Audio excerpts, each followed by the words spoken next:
Hello, I'm Dallas Johnson, lead instructor of the Automobile Dealer Training Association.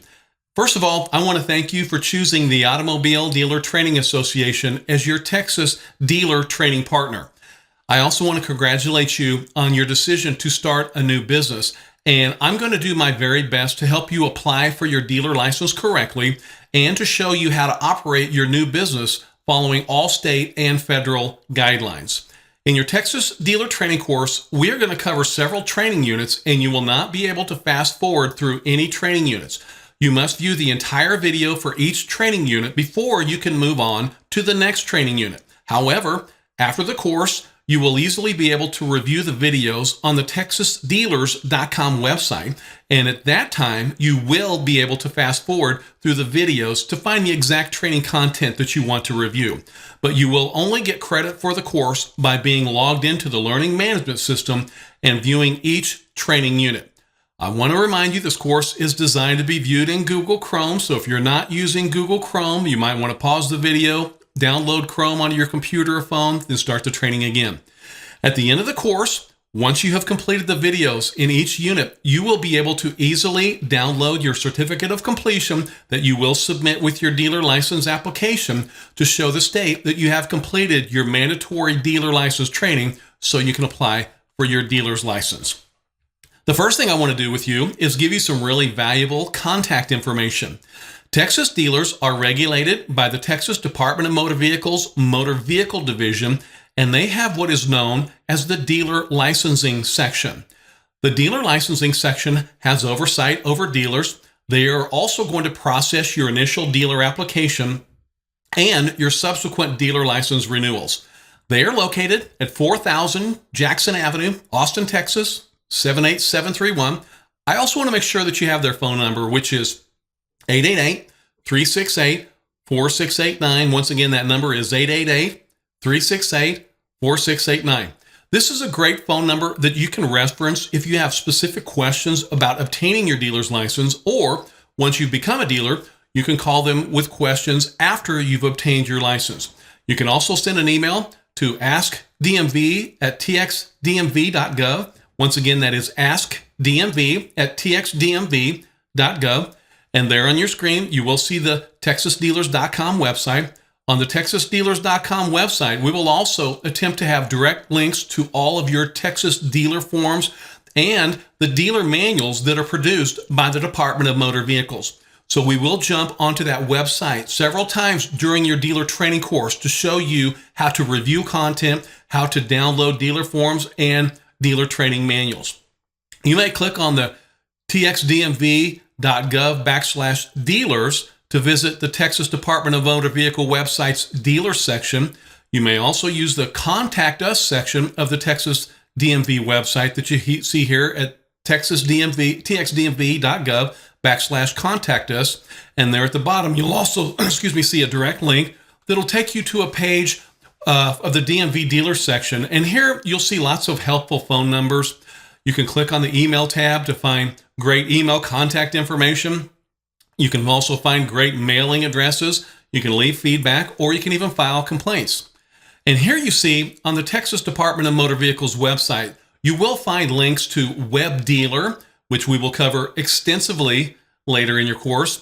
You will also see a link to e-licensing, which we will jump onto here in just a moment, to apply for your dealer's license, and many other helpful resources for dealers.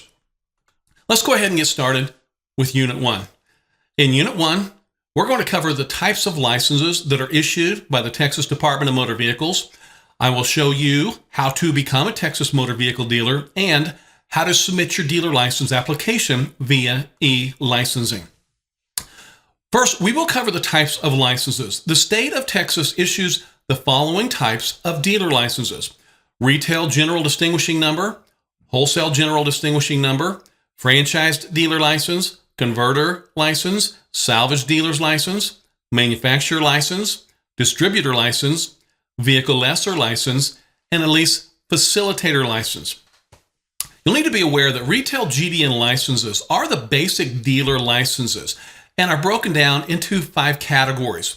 If you want to sell vehicles from multiple categories, you will need to have a license for each category. I want to repeat that. If you want to sell vehicles from multiple categories, you will need to have a license for each category.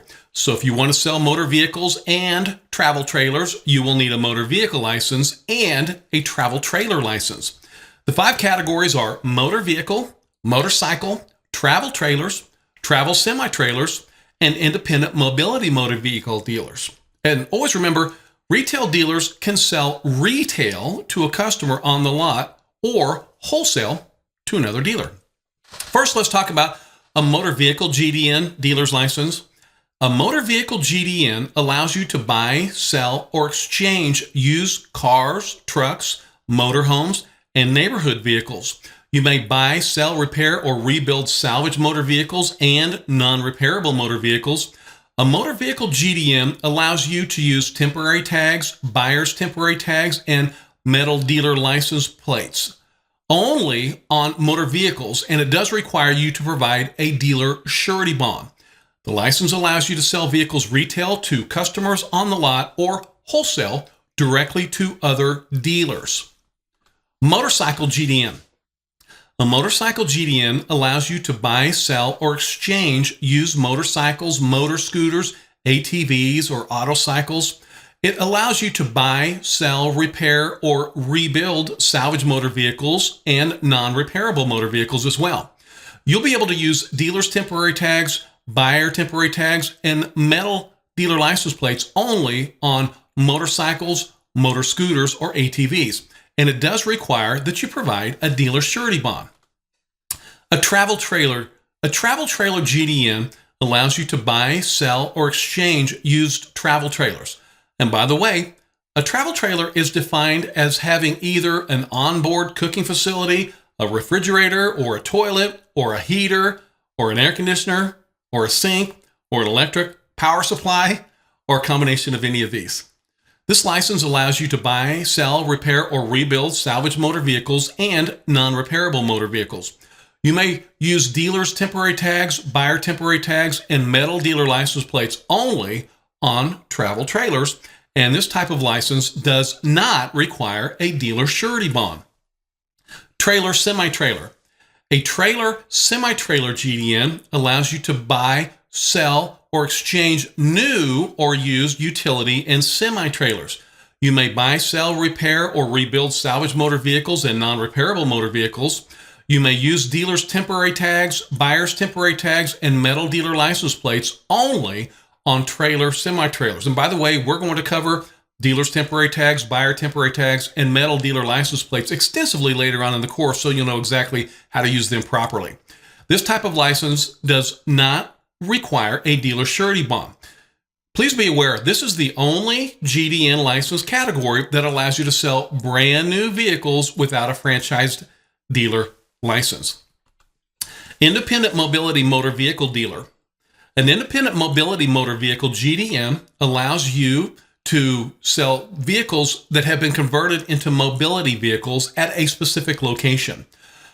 You must have an agreement with the licensed franchise dealer of the underlying chassis of the mobility vehicle. A mobility motor vehicle is designed to transport a person with a disability. This type of license also requires the applicant to hold a converter's license. I want you to be aware that all independent motor vehicle GDN license types, with the exception of wholesale auction, and independent independent mobility motor vehicles, may operate as a salvage dealer as of September 1st of 2019 without a separate salvage license. So I want to repeat that again. Most GDN licenses now allow you to operate as a salvage dealer without a separate salvage license. A sales and use tax permit is also required if operating as a salvage dealer. Okay, so do please keep that in mind. Wholesale general distinguishing number. A wholesale GDN or wholesale dealer license allows you to purchase and sell vehicles to other dealers only. You may not sell a vehicle to a person without a dealer's license, such as a retail customer on a display area. You may never sell a vehicle to the general public with a wholesale dealer license. A wholesale license allows you to buy, sell, or exchange used vehicles, including motor vehicles, motorcycles, and travel trailers. You may buy, sell, or exchange new or used trailers and or semi-trailers. It does not require a display lot, but you must provide a dealer surety bond. If you hold a wholesale license and you want to sell vehicles to the general public, you will need to amend your license to a retail dealer's license. Retail and wholesale dealers may not have offices in the same business structure. For example, if they have the same roof, regardless if they have a different suite number. If other wholesale dealers are in the same building, you will need to move to a new location if you're amending your wholesale dealer license to a retail dealer license. Wholesale Motor Vehicle Auction License, GDN, or Wholesale Motor Vehicle Auction Dealer License is a little bit different. A Wholesale Motor Vehicle Auction Dealer License allows the licensee to offer vehicles for sale at dealer auctions and may also hold auctions. I want you to be aware that changing a license type from wholesale to retail requires an amendment application to be submitted in e-licensing. Franchise dealer license. A franchise dealer license is required to sell new motor vehicles. A franchise dealer is referred to as a franchisee. If a franchisee also wants to sell used motor vehicles, they will need to obtain a retail GDN, even if only selling new vehicles, and franchises may buy or sell both new and used vehicles. A franchise license is required to sell all types of new motor vehicles, including motorcycles, travel trailers, ATVs, and ROVs. A franchise motor vehicle dealer may operate several dealerships in the same city with the same GDN. Each separate location, however, does require a separate franchise license. Franchise dealers are authorized to sell specific line makes and must amend their license when adding or removing a line make to a location. A converter license. A converter license is required if you assemble or install special equipment to a vehicle chassis before offering the vehicle for sale. A conversion means a motor vehicle that has been substantially modified by a person other than the manufacturer or distributor of the chassis of the motor vehicle and has not been the subject of a retail sale. A converter means a person who, before the retail sale of a motor vehicle, assembles, installs, or fixes a body, cab, or special equipment to a chassis, or substantially adds, subtracts from, or modifies a previously assembled or manufactured motor vehicle. Neither converters nor their representatives are allowed to sell new motor vehicles they convert directly to the public, including municipalities. Only dealers that are franchised and licensed for the underlying line make of the converted vehicle are allowed to sell converted vehicles to consumers. Remember, converters cannot sell to the public if they do not have a franchise license. The conversion may, but does not have to, include special equipment. Salvage license. A salvage dealer is engaged in the business of buying, selling, repairing, or rebuilding salvage motor vehicles and non-repairable motor vehicles. A salvage motor vehicle has been damaged or is missing a major part, causing the cost to repair the vehicle to be higher than the actual cash value of the vehicle before it was damaged. A salvage motor vehicle may be repaired or rebuilt so it can be titled as a rebuilt motor vehicle and registered to operate on public roads safely. Rebuilt vehicles must pass inspection to be titled and sold as used motor vehicles using a GDN. You must be licensed as a GDN or salvage dealer if you buy or sell more than 5 salvage or non-repairable motor vehicles in a calendar year, or rebuild more than 5 salvage motor vehicles in a calendar year. Always remember, all retail and salvage inventory must be kept separate. Remember now also, independent GDNs that are not wholesalers or independent motor vehicle dealers may operate as a salvage dealer without a separate salvage license. Manufacturer license. A manufacturer license is required if you assemble or manufacture new vehicles for sale that are sold by franchise motor vehicle dealers, or what we call franchisees. Manufacturers are prohibited from selling vehicles directly to the general public. They must sell the vehicles they manufacture to franchisees. Distributor license. A distributor license is required for anyone that distributes or sells vehicles to franchised motor vehicle dealers. They sometimes act as an intermediary between a vehicle manufacturer and a franchised motor vehicle dealer. Vehicle Lessor License. A vehicle lessor license is required for any person that offers a vehicle for lease of more than 180 days. A dealer may not have the word lease or leasing in the dealership name unless the dealer has a vehicle lessor license. Retail license holders and vehicle lessor license holders may not share an office. A lease facilitator license.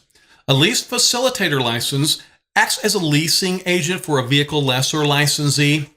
This person acts as an intermediary between the vehicle lessor and the person leasing a vehicle. Retail license holders and lease facilitator license holders may also never share an office. Next, I want to cover the steps that are required to obtain a general distinguishing number or your dealer's license. And we're going to cover the entire process, including submitting your application. We're going to talk about criminal history, your business building, your display area. We're also going to talk about your business sign and business hours, and we'll go into the state's dealer surety bond requirements. We're going to talk about how to register your name with the Secretary of State. We are also going to talk about licensing with the Office of Consumer Credit Commissioner if you're going to be offering financing. We're going to talk about records. I'm going to show you an I-9 employment eligibility form that you'll need to keep in your records. I'm going to show you how to apply for an employment identification number if that's required. It probably will for most dealers, but there are a couple of exemptions which we'll discuss.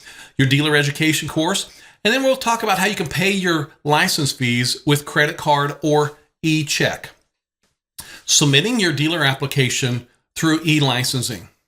You must submit your dealer application through the Texas Department of Motor Vehicles e-licensing website. Your application must be submitted online.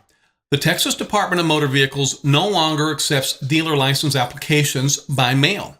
You may submit your dealer application at texasdmv.force.com/customers/lace_login. Did you get all that? I'll show you an easy link to that here in just a little bit. You will be able to pay for your license with a credit card or e-check.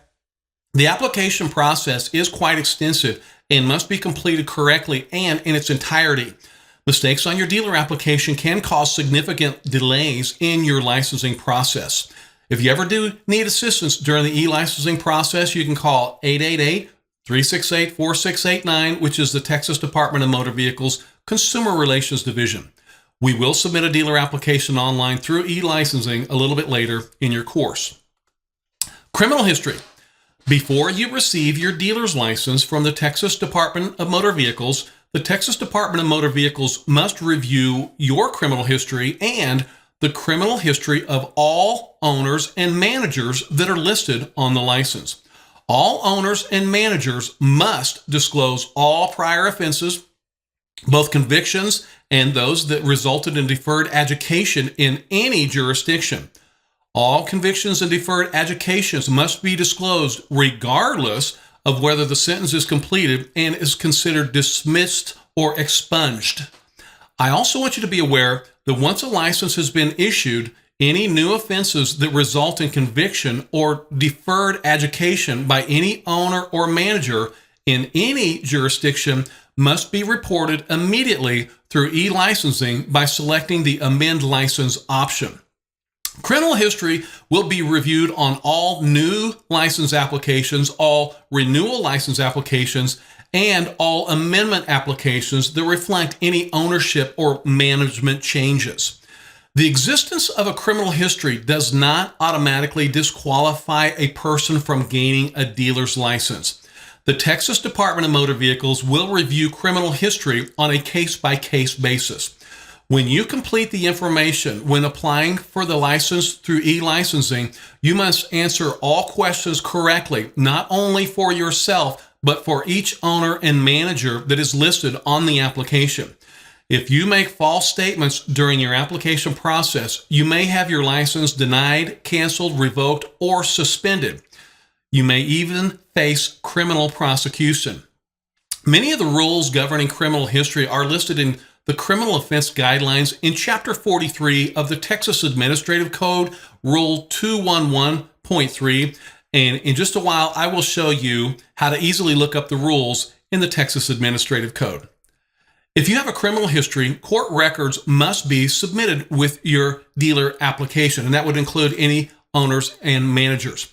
These records can usually be obtained by contacting the district court or the county in which the offense occurred. Business building. You must have a place of business to be used for the purpose of selling motor vehicles. It must be located in a building with connecting exterior walls on each side. The building must meet all local zoning requirements.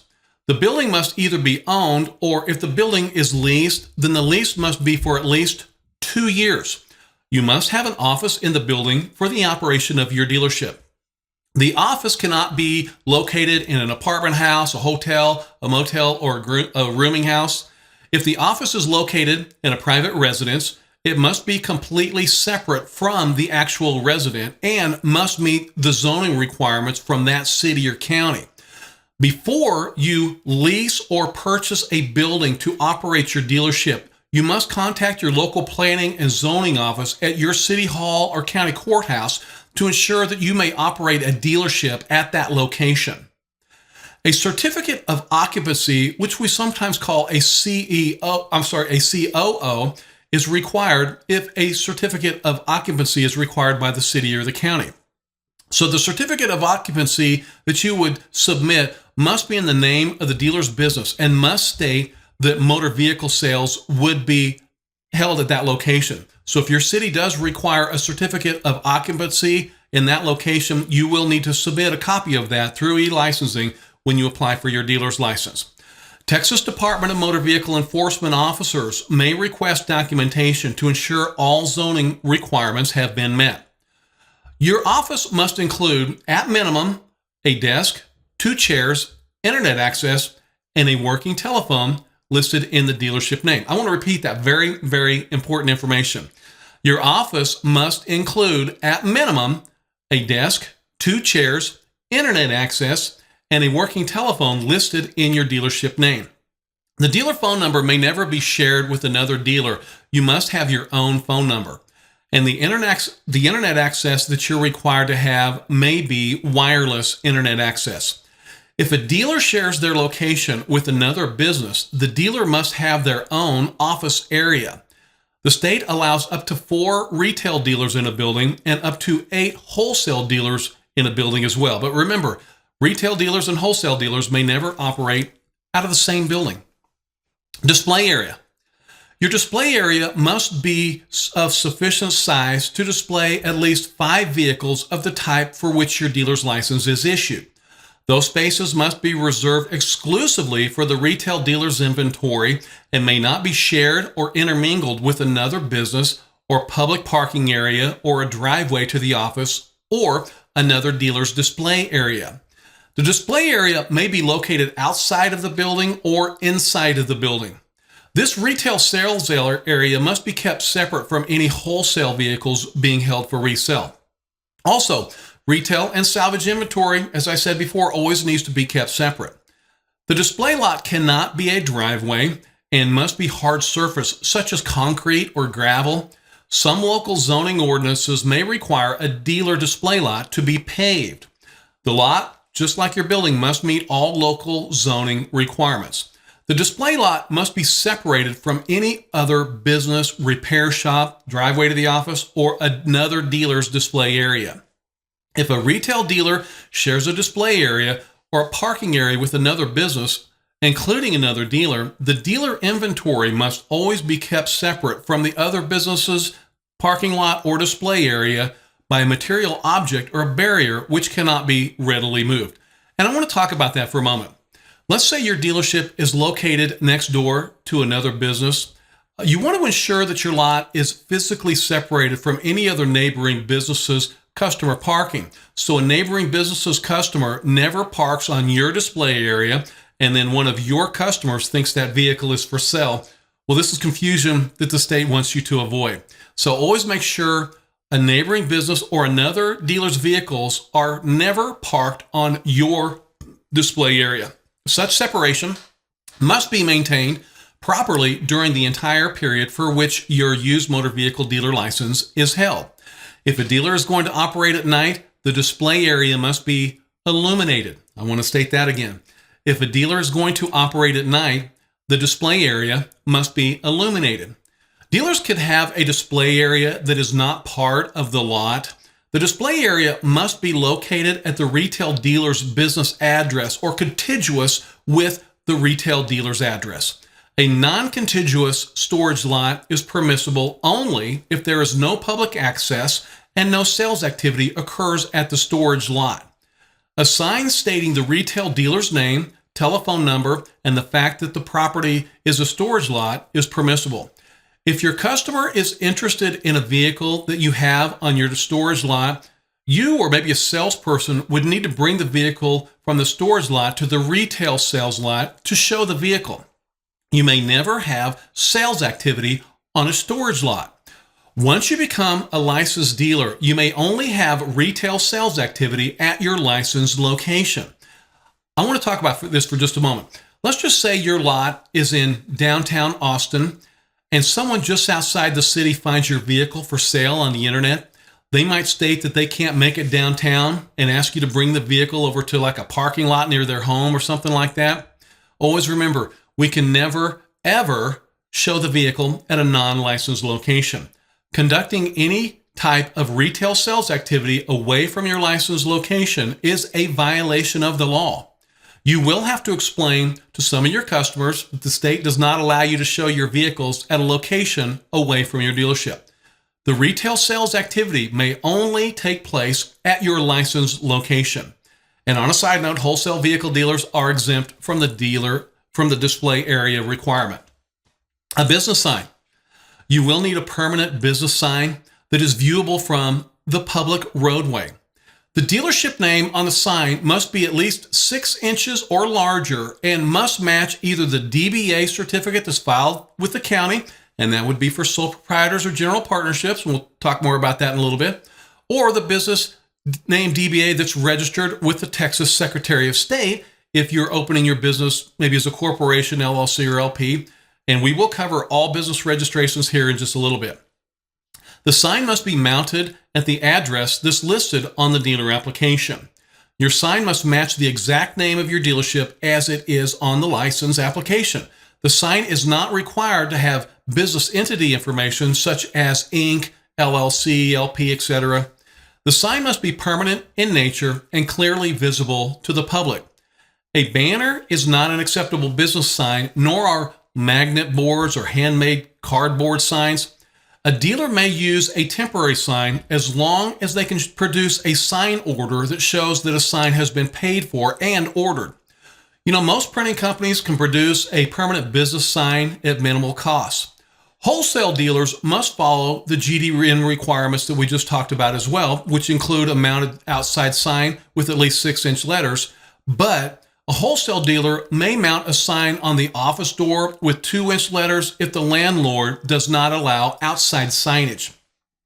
Be sure the letters in the dealership name on your sign meet the minimum height requirements under Texas law. Business hours. A retail dealer must be open at least 4 days a week for at least 4 consecutive hours per day, and a wholesale dealer must be open at least 2 days per week for at least 2 consecutive hours a day. I want to repeat that. A retail dealer must be open at least 4 days a week for at least 4 consecutive hours per day. A wholesale dealer must be open for at least 2 days per week for at least 2 consecutive hours per day. Your business hours must be prominently displayed near the entrance to the building. You may post your business hours on the front of the building or on a window or maybe even on the business sign.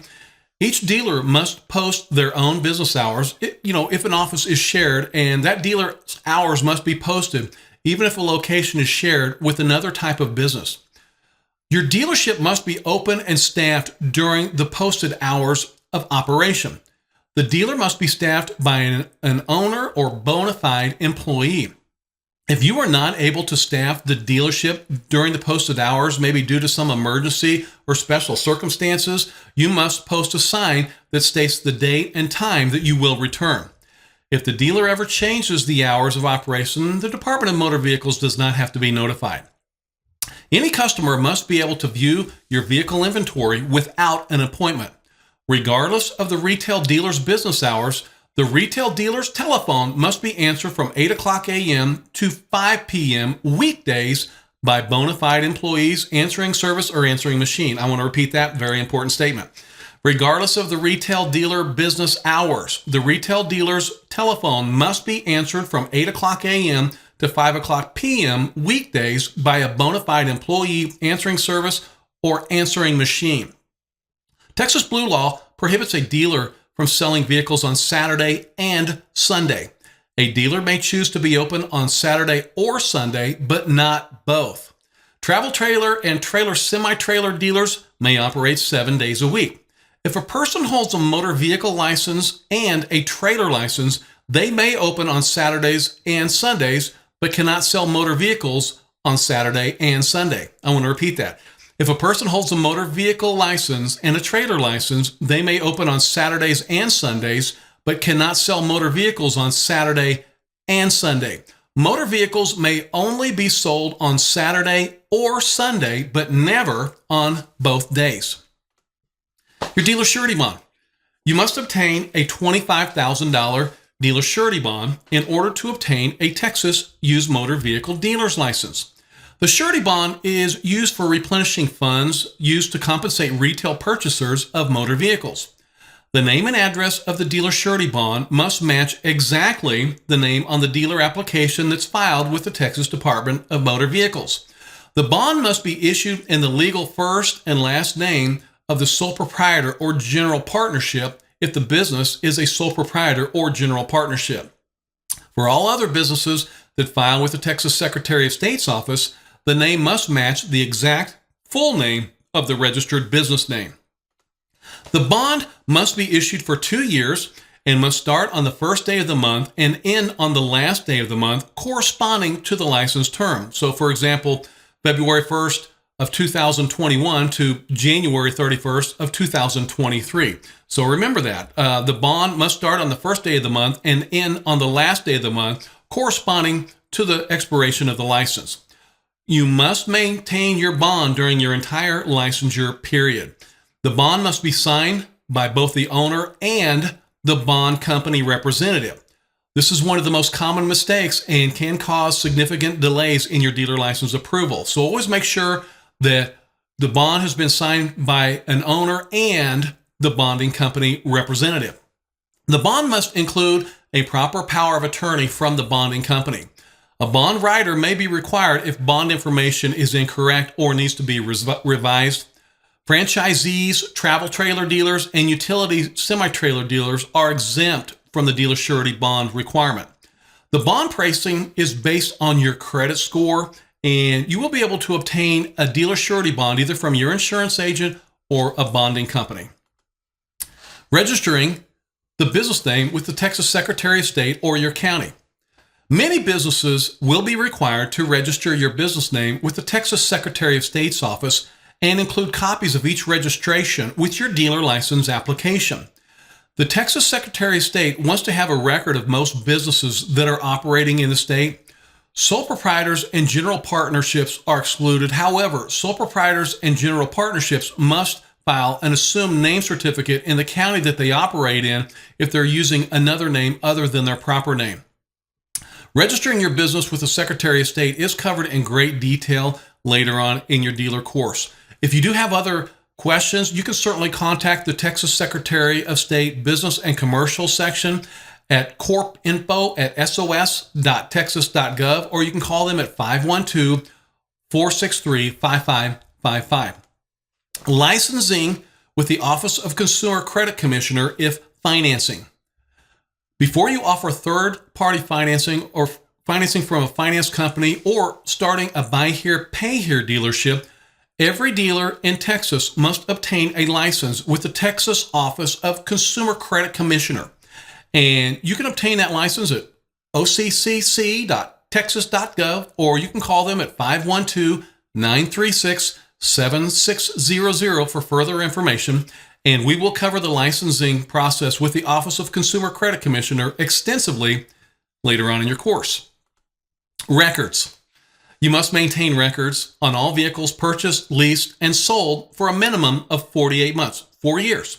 The current and previous 13 months of records must be kept at the dealer's licensed location to be ready for inspection by Texas Department of Motor Vehicles representatives. The remaining 35 months records can be stored at a location other than the licensed location. Records may be stored either via paper or electronically for a period of at least 4 years. Federal law requires some records to be kept for at least 5 years. We will review an entire section on exactly what records to keep later on in your course.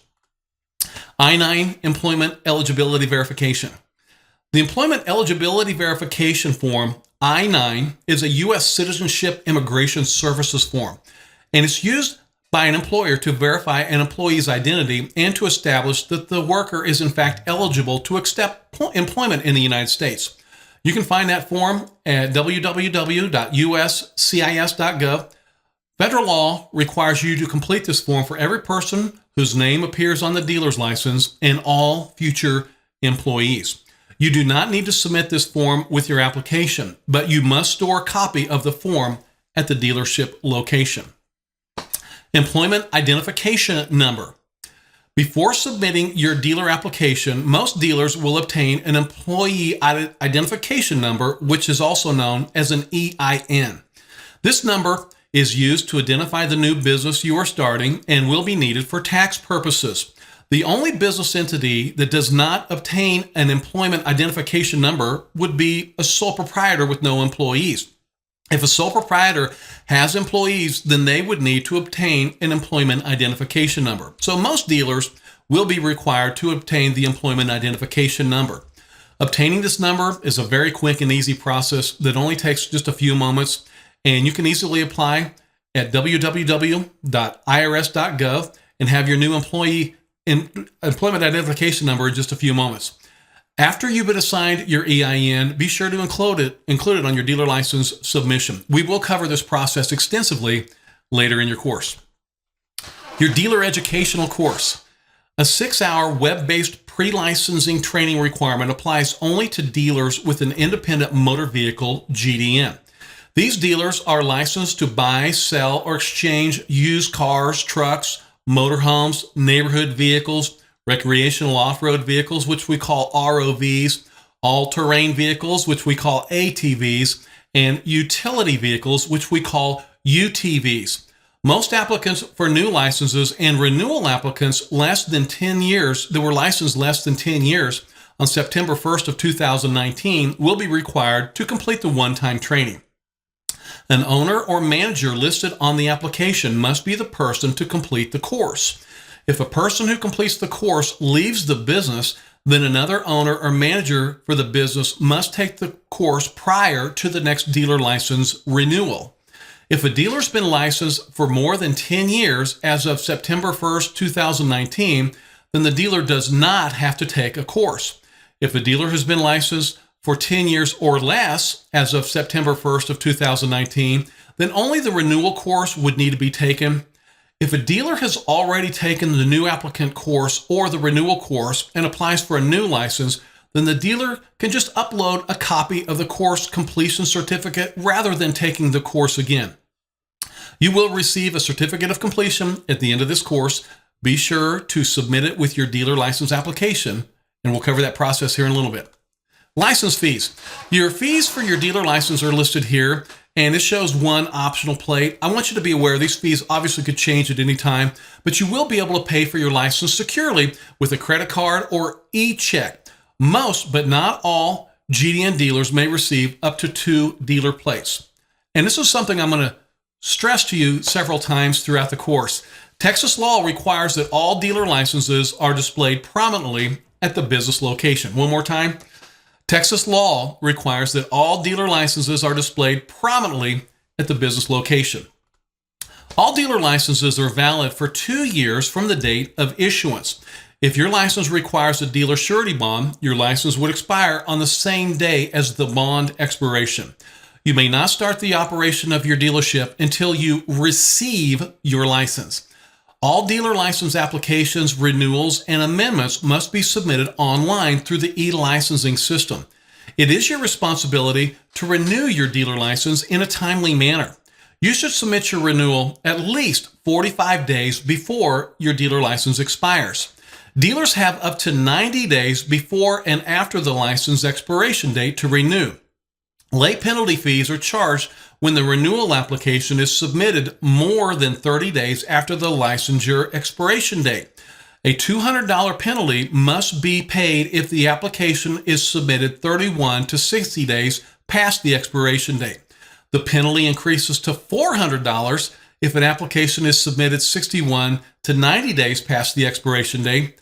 A dealer may operate multiple locations within the same city limits. Dealers must submit an amendment application in e-licensing if relocating within the same city or adding or removing an additional location. Any additional locations in the same city are considered supplemental locations, and you do not have to have a separate dealer's license. Dealer licenses are city-specific, and a separate dealer license is required for every city a dealer is operating in. If a dealer relocates to a new city, then a new license, including a new dealer surety bond, is required. Remember, independent motor vehicle dealers may also operate as a salvage dealer without obtaining a separate salvage license, but a sales and use tax permit is also required if operating as a salvage dealer. All GDN and salvage inventory, as I've said before, must be kept separate. Let's go over your dealership premises restrictions. Remember, retail dealers may not operate in the same building as wholesale dealers. Retail dealers may not operate in the same building as a vehicle lessor licensee. Retail dealers may not operate in the same building as a lease facilitator licensee. And once again, salvage vehicles must be separate from retail vehicles. You must notify the Texas Department of Motor Vehicles within 10 days of the opening, closing, or relocation of any dealership in the state.